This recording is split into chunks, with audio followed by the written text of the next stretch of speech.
नावाला धन्यवाद असो. परमेश्वर चांगला आहे. परमेश्वराने पुन्हा एकदा त्याच्या गौरवासाठी तुम्हाला मला या ठिकाणी एकत्र केलं, त्याबद्दल आम्ही देवाचा धन्यवाद करूया. आज थोड्या वेळाने देवाचं वचन ऐकूया. आजचा विषय आहे दुसऱ्यावरती अवलंबून राहणे. प्रियानो, दुसऱ्यावरती अवलंबून राहणं म्हणजे आम्ही आमच्या जीवनामध्ये कुठेतरी शारीरिकरित्या, आत्मिकरित्या कमजोर आहोत, अपंग आहोत, आम्हाला ती करण्याची शक्ती नाही. म्हणून आम्हाला दुसरे ज्यावेळेस मदत करतील, दुसरे ज्यावेळेस आम्हाला चालवतील, दुसरे ज्यावेळेस आम्हाला धरून नेतील, त्यावेळेस आम्ही चालतो. आणि दुसऱ्यावरती अवलंबून राहणं हे आत्मिक जीवनासाठी आणि शारीरिक जीवनासाठी पण अतिशय घातक आहे. दुसऱ्यावरती अवलंबून राहणं म्हणजे मी ख्रिस्तामध्ये परिपक्व नाही.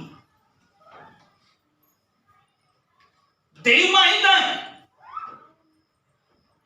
पण देवाबरोबर चालण्यासाठी, देवाबरोबर जगण्यासाठी मी तितका सशक्त नाही किंवा मी तितका परिपक्व नाही. म्हणून मला दुसऱ्यांच्या प्रार्थनेवरती, दुसऱ्यांच्या संदेशांवरती, दुसऱ्यांच्या प्रगटीकरणावरती, दुसऱ्यांच्या आत्मिक मार्गदर्शनावरती मला जगावं लागत आहे. आणि महत्वाची गोष्ट ही आहे की आत्मिक जीवनामध्ये आम्ही किती मोठे अनुभवी विश्वासी जरी असलो आणि कितीही मोठं जरी आमचं धार्मिक साक्ष जरी असली, पण आम्ही दुसऱ्यांच्या प्रगटीकरणावर जास्त जगू शकत नाही किंवा दुसऱ्यांच्या प्रगटीकरणावरती आम्ही चालू शकणार नाही. दुसऱ्यांचं जीवन, दुसऱ्यांचा विश्वास, दुसऱ्यांचे वरदान आणि दुसऱ्यांची धार्मिकता ही कधीच आमची होऊ शकत नाही. फॉर एक्झाम्पल, आम्ही मंडळी या नात्याने किंवा आज देवाचे लोक या नात्याने अनेक मंडळ्या हे कोणाच्या तरी विश्वासावर अवलंबून आहे, कोणाच्या तरी प्रार्थनेवरती अवलंबून आहे. For example, pastor. आमचा विश्वास हा आहे की पास्टराने प्रार्थना केली तेव्हा मी बरी होईल किंवा बरा होईल. आम्ही दुसऱ्यांच्या प्रार्थनेवरती अवलंबून आहोत. पास्टरांचा विश्वास वेगळा आहे, विश्वासणाऱ्यांचा विश्वास वेगळा आहे. पास्टरांचे वरदान वेगळे असतील, तुमचे वरदान वेगळे असतील. हा भेदभाव शैतान तुमच्या मनामध्ये निर्माण करत आहे.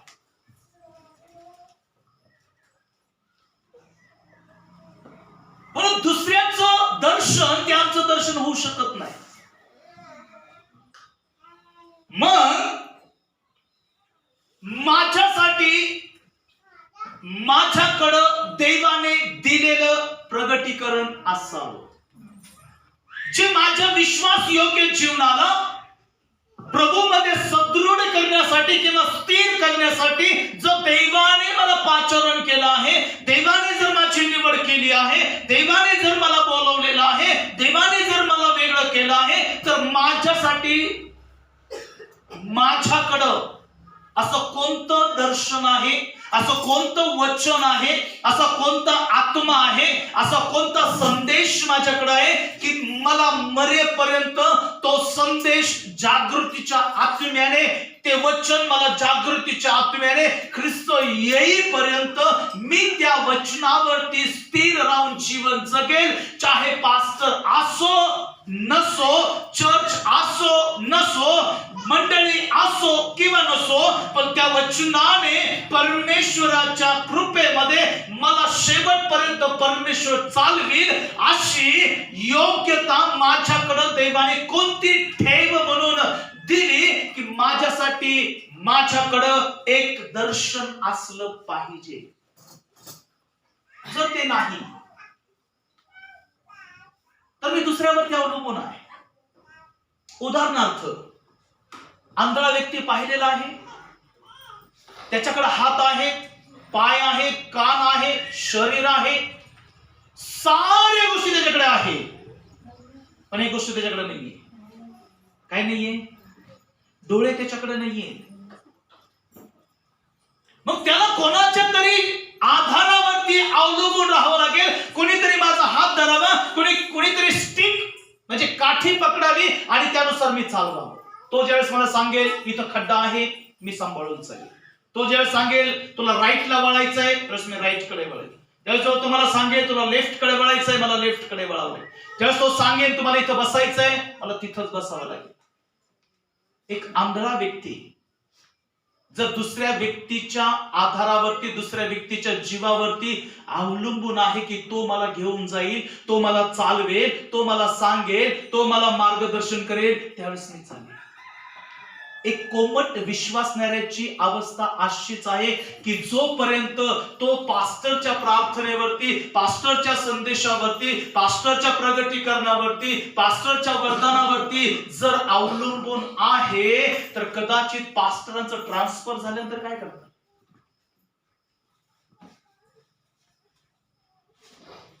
फॉर एक्झाम्पल, तुमचा पास्टर तुम्हाला सोडून गेला, काय करतात? मी पुढच्या वर्षी निघून गेलो, काय करणार?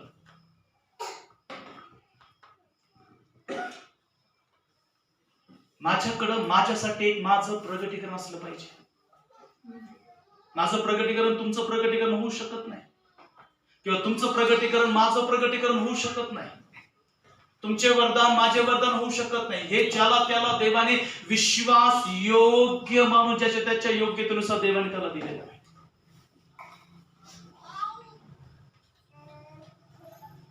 मग मी दुसऱ्यावर अवलंबून आहे. पास्टर प्रार्थना करतील त्यावेळेस मी बरा होईल. मग मी काय करत आहे?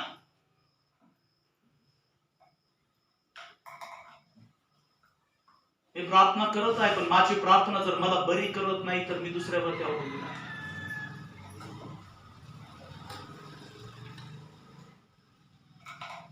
आणि जो कोणी मनुष्यावर अवलंबून राहतो तो श्रापित आहे.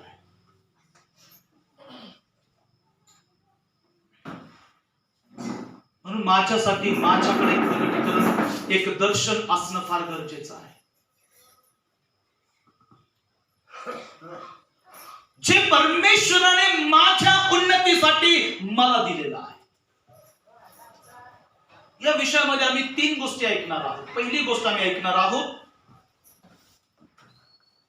दुसऱ्यांचे प्रगटीकरण माझे प्रगटीकरण कधीच होऊ शकत नाही. हा, दुसऱ्याचं प्रगटीकरण मला समजू शकतं, दुसऱ्यांचे विचार मी ओळखू शकतो, दुसऱ्यांचं मन मी ओळखू शकतो, दुसऱ्यांना मदत मी करू शकतो, मी त्यांच्यासारखी प्रार्थना करू शकेल, त्यांच्यासारखा संदेश देऊ शकेल, मी त्यांच्यासारखे मिराकल, त्यांच्यासारखे चमत्कार मी करू शकेल, पण ते माझे नाही. म्हणून माझं प्रगटीकरण माझ्याजवळ असणं फार गरजेचं आहे. बायबलमध्ये असं म्हणतं, लुकाचं शुभवर्तमान 10वा अध्याय आणि वचन 17 पासून आम्ही काही वचन पुढे वाचूया. लुकाचं शुभवर्तमान 10वा अध्याय वचन 17 पासून पुढे. नंतर ते 70 जण आनंदाने माघारी येऊन म्हणाले, प्रभूजी, आम्ही तुझ्या नावाने भूते देखील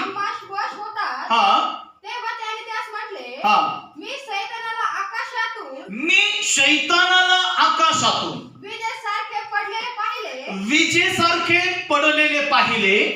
पहा, मी तुम्हास साप व विंचू आणि शत्रूच्या सर्व शक्तीवर अधिकार दिला आहे.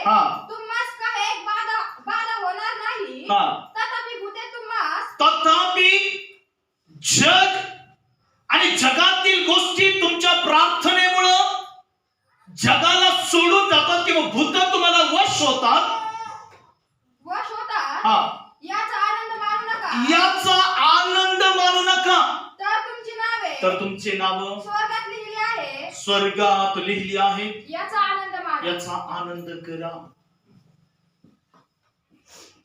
बायबल मध्ये असं म्हणतं, जर तुम्ही या 10व्या अध्यायाच्या पहिल्या वचनापासून काही गोष्टी जर वाचल्या तर तुम्हाला समजेल की ज्या ज्या गावामध्ये येशूला जायची गरज होती किंवा ज्या ज्या गावाला येशूची गरज होती, जिथं येशू लवकर पोहोचू शकत नव्हता, तिथं येशूने शिष्यांना तयार केलं आणि त्यांना असं म्हटलं, माझ्या पुढे जा, त्यांना राष्ट्रात सुवार्तेची घोषणा करा.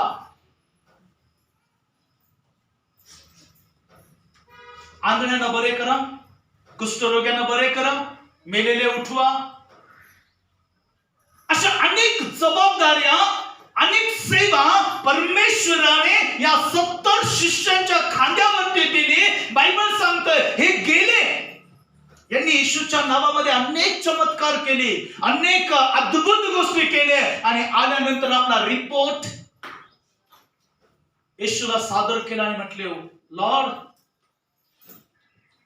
इतक्या वर्षाचा दुष्टात्मा मी फक्त म्हटलं येशूच्या नावात निघून गेला. मग काही लोक असा विचार करतात, माझं मिळालेलं दान किती मोठं आहे, आणि मग तो दानाच्या, त्या वरदानाच्या घमेंड मध्ये चालतो, त्या इगो मध्ये तो चालत आहे, त्या गर्वामध्ये तो चालत आहे. तो आपली ख्याली खुशाली नाही किंवा तो आपली प्रतिष्ठेसाठी आपलं वरदान जगाच्या समोर असं सादर करतो की मी प्रार्थना केली म्हणून तो बरा झाला, मी संदेश केला म्हणून त्याचं तारण झालं, मी त्याला कळवलं म्हणून तो सावध झाला. हे लक्षात ठेवा, येशूने त्यांना हे सांगितलं, बाबा रे, भूत तुम्हाला वश होतात, याचा आनंद मानू नका, कारण शैतान आकाशातून विजेसारखा पडताना मी पाहिला.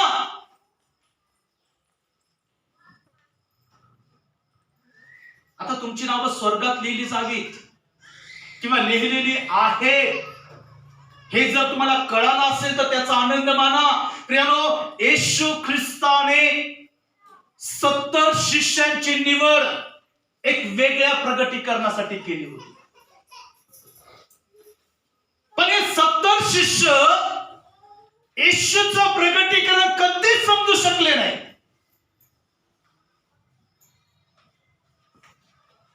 जर यांनी येशूचं प्रगटीकरण समजून घेतलं असतं तर यांनी भूतवश होतात याचा आनंद साजरा केला नसता, पण देवाचं राज्य त्या ठिकाणी उभं राहिलंय त्याची घोषणा त्यांनी केली असती.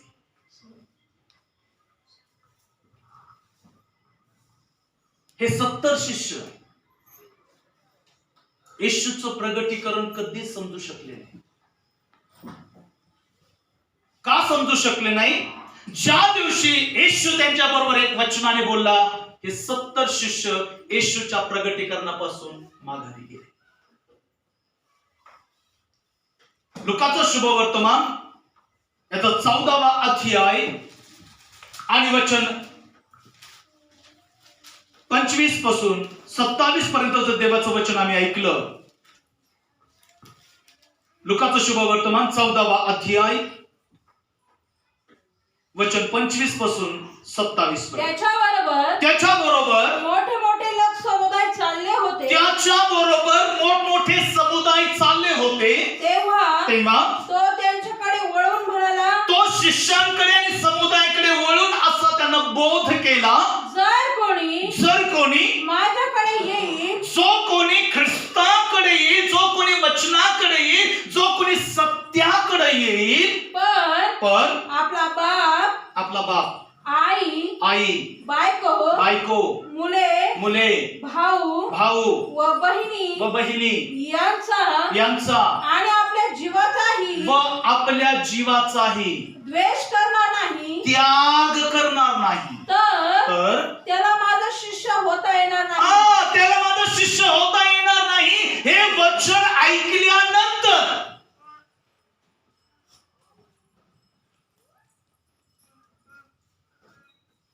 ज्यांनी आनंद केला की प्रभू तुझ्या नावामध्ये आम्हाला भूत वश होतात, मेलेले उठले जातात, कुष्ठरोगी बरे होतात, आंधळे चालू लागतात, पक्षघाती बरे होतात, बहिरे ऐकतात, हे वचन ऐकल्यानंतर ज्या 70 शिष्यांच्या जीवनापैकी अनेक जण म्हटले प्रभू हे वचन आमच्यासाठी कठीण आहे. आता आई सोडणं, बाप सोडणं, पत्नी सोडणं, लेकरं सोडणं, भाऊ बहिणी सोडणं म्हणजे नेमकं काय? जो आमचा जीव त्यांच्यामध्ये आहे,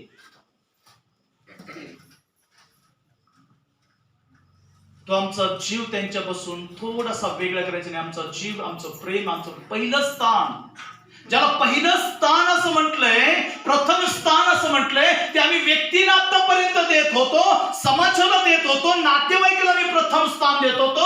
आता ते स्थान आम्हाला पित्याला द्यायचंय. पण आजकाल तसं होत नाही. आजकाल तसं होत नाही.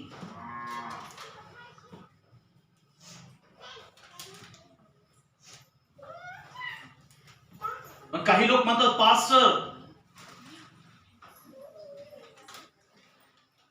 माझ्यानंतर त्यांना कोण सांभाळेल?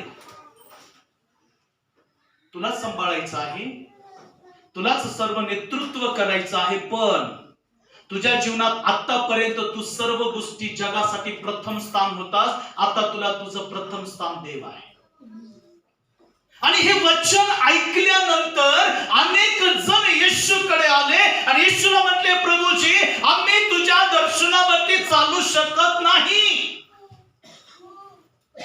आम्ही घर सोडू शकत नाही, आम्ही नातेवाईक सोडू शकत नाही, आम्ही जबाबदारी सोडू शकत नाही, आम्ही रिस्पॉन्सिबिलिटी आम्ही सोडू शकत नाही, आम्ही आमचा त्याग करू शकत नाही, कारण ते माझ्यासाठी आहे. जर मला त्याचा उपयोग नाही तर तुझ्या पाठीमागे येऊन मला काय मिळेल?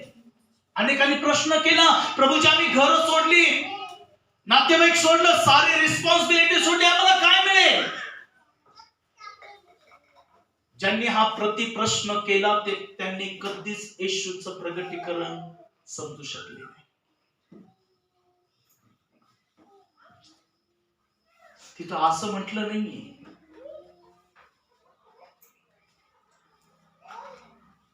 तिथं एकच शब्द वापरला, तुम्हाला येत्या काळात पुष्कळ आई आणि बहिणी मिळतील. तुम्ही एक आई सोडली, मला एक आई देवाने दिली, असं आहे ना? अनेक जण देवाने मला दिली. मी एक बहीण सोडली, मला किती बहिणी मिळाल्या? अनेक जणी मिळाल्या. मी एक घर सोडलं, मला किती घरं मिळाली? देव असं म्हणतो ज्यावेळेस मी देवाचं प्रगटीकरण समजून घेईन त्यावेळेस मला ते सर्व मिळेल, जेव्हा देवाने मला त्याच्या कयामध्ये घेतलं.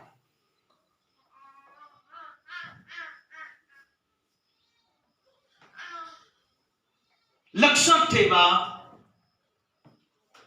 70 शिष्य माघारी जाण्याचं अजून एक कारण, योहानाचं शुभवर्तमान 6वा अध्याय वचन 52 पासून 67 पर्यंत जर वाचलं तर तुम्हाला समजेल. पण त्या अगोदर योहानाचं शुभवर्तमान 6वा अध्याय वचन 66 आणि 67 वाचा.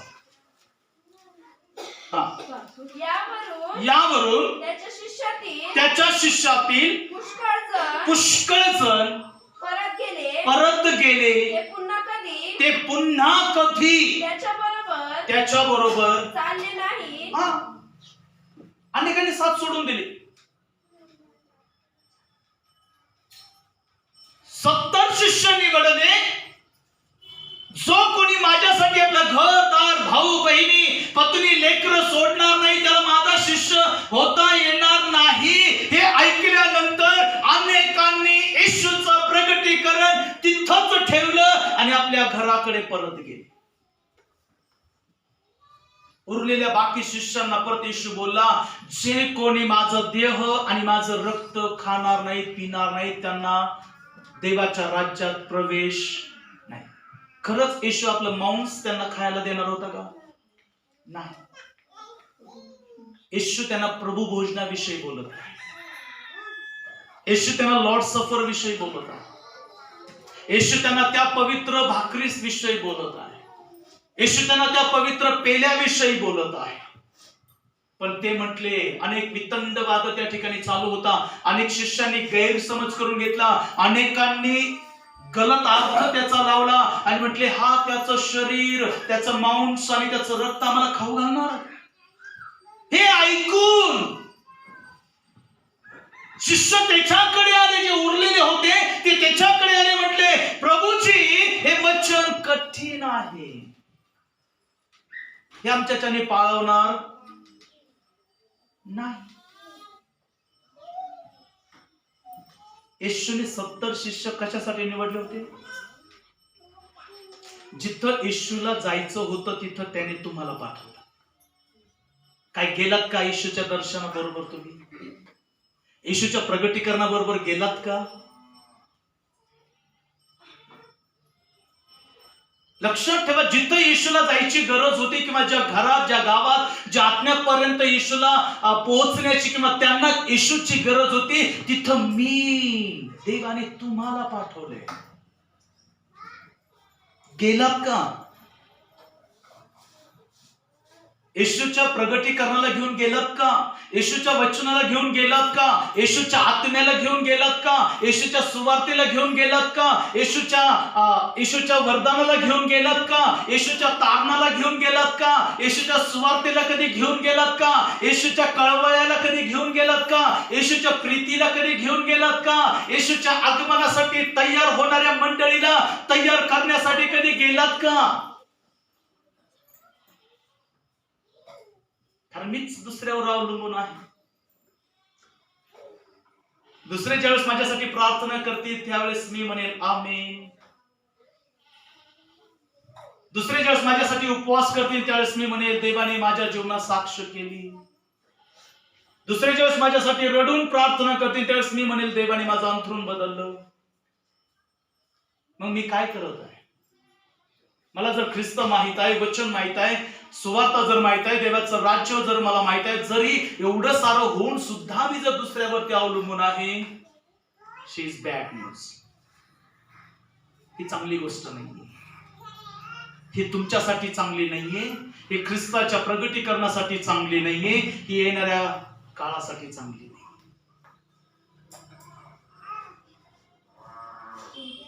येशूने पाहिलं, मी ज्या गावात जाणार आहे तिथं पेत्राने जावं. मी ज्या गावात जाणार त्या ठिकाणी फिलिपाने जावं. ज्या ठिकाणी मी जावं त्या ठिकाणी आंद्रियाने जावं. मी ज्या ठिकाणी जाणार आहे त्या ठिकाणी थोमाने जावं. मी ज्या ठिकाणी जाणार आहे त्या ठिकाणी बर्नबासने जावं. मी ज्या ठिकाणी जाणार आहे त्या ठिकाणी पौलाने जावं. मी ज्या ठिकाणी जाणार आहे त्या ठिकाणी सिलासने जावं. मी ज्या ठिकाणी जाणार आहे त्या ठिकाणी तिमित्याने जावं. मी ज्या ठिकाणी जाणार आहे त्या ठिकाणच्या मंडळीने जावं. येशूने तुमच्याविषयी प्रगटीकरण पाहिलंय. येशूने तुमच्याविषयी दर्शन पाहिलंय. येशूने तुमच्याविषयी स्वप्न पाहिलं. येशूने तुमच्याविषयी आशा धरली की तुम्ही जावं. आम्ही गेलो, एखादा मिरॅकल झाला, अशी कॉलम टाईट होते. माझं चालणं बदलतं, माझं वागणं बदलतं, माझ्यामध्ये इगो तयार होतो, गर्व तयार होतो, अहंकार तयार होतो. पण रिअल परमेश्वराचं प्रगटीकरण माझ्यापासून वेगळं होतं.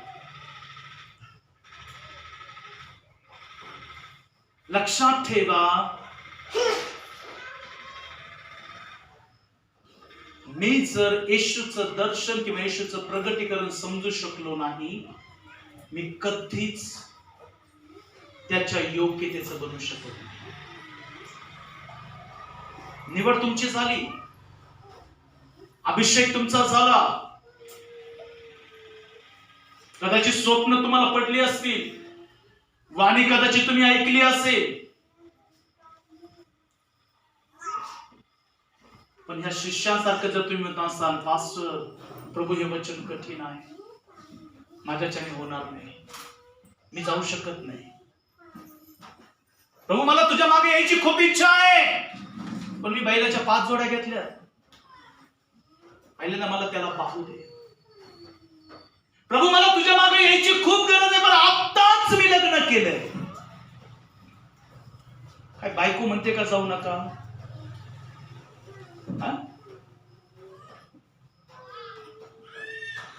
कोण म्हणतं तुम्हाला जाऊ नका?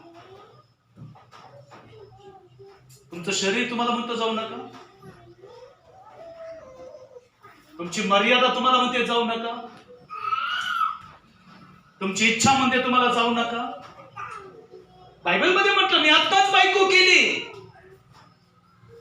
एक जण म्हटलं प्रभूजी मला तुझ्या मागे यायचं, पण माझ्या वडिलांचा मृत्यू झाला, मला त्यांना पुरून येऊ दे, मला तुझ्या मागे यायचं आहे, आमची इच्छा आहे प्रभू बरोबर जीवन व्यतीत करावं. पण प्रभूने जो त्याग केला तो तुम्ही करू शकताल का?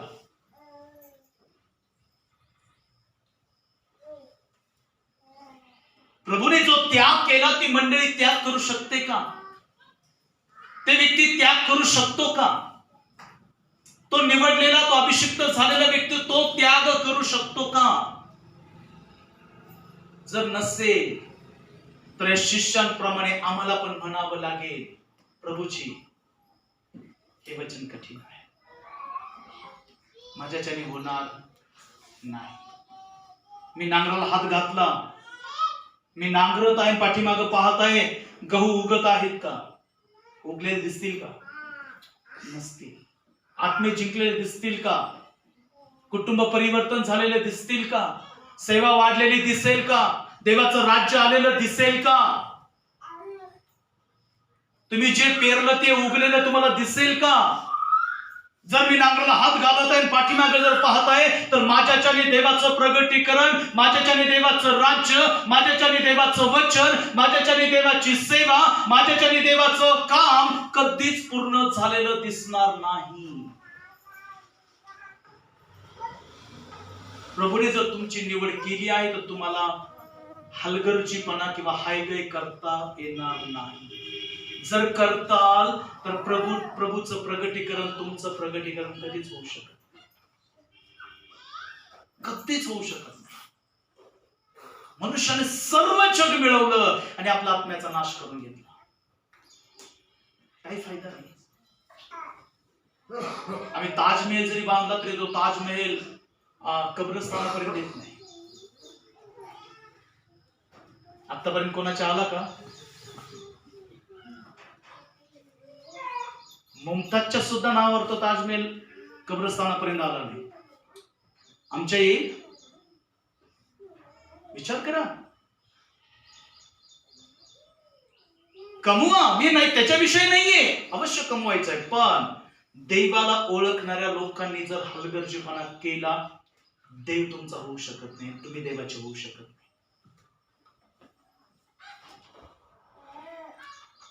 म्हणून दुसऱ्यावरती अवलंबून राहू नका. सेल्फ सिक असा, स्वतः स्थिर व्हा, स्वतः सदृढ व्हा, स्वतः मजबूत व्हा. देवाचं प्रगटीकरण, माझं प्रगटीकरण असलं पाहिजे.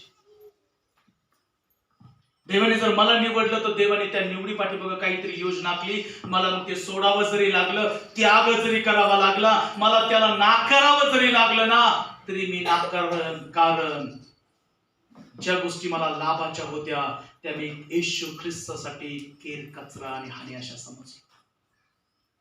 जर असं कोणी करताल तर ख्रिस्ताचं राज्य मिळवणारे होतात. त्यावेळेस आपली निवड सार्थ होईल की मी प्रभूच्या पदचिन्हावर त्याच्या पाठीमागे चाललो, मी माझी धाव संपवली आणि विश्वास राखला, हे वचन तुमच्यासाठी पूर्ण होईल.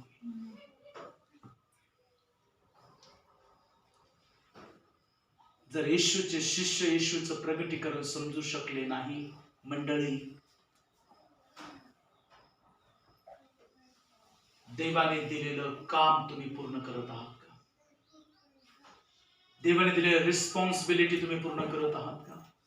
देवाने दिलेली सर्व्हिस तुम्ही पूर्ण करत आहात का? देवाने दिलेलं काम तुम्ही पूर्ण योग्यतेने पार पाडत आहात का? नसेल, एक संधी आज कॅलेंडर महिना संपायच्या आत अजून 12 तास तुमच्या जवळ आहे. ह्या महिन्याच्या जुलै महिन्याचे 12 तास अजून तुमच्या जवळ आहे. फार थोडा वेळ बाकी आहे. अर्ली मॉर्निंग तुमच्यासाठी नसेल. समजलं? नेक्स्ट डे तुमच्यासाठी नसेल, माझ्यासाठी संधी नसेल. 12 आवर्स माझ्याजवळ उपलब्ध आहे, 12 तास माझ्याजवळ उपलब्ध आहे. मी विचार केला पाहिजे, जर मी दुसऱ्यावर अवलंबून आहे, मी देवाचं राज्य, देवाचं प्रगटीकरण, देवाची सेवा, देवाचं वचन, देवाची जबाबदारी मी कधीच पूर्ण करू शकत नाही. समजून घ्या, 70 शिष्य येशूला सोडून जाण्याचं कारण, येशूने फक्त सांगितलं, जो कोणी माझ्यासाठी ते सोडेल त्याला येणाऱ्या काळात पुष्कळ मिळेल.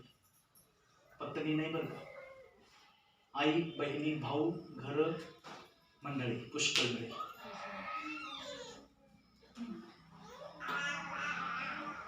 पण हे तुमच्या हितासाठी नाही, तुम्हाला सांभाळण्यासाठी देव देत आहे, त्यांना वाचवण्यासाठी देव देत आहे.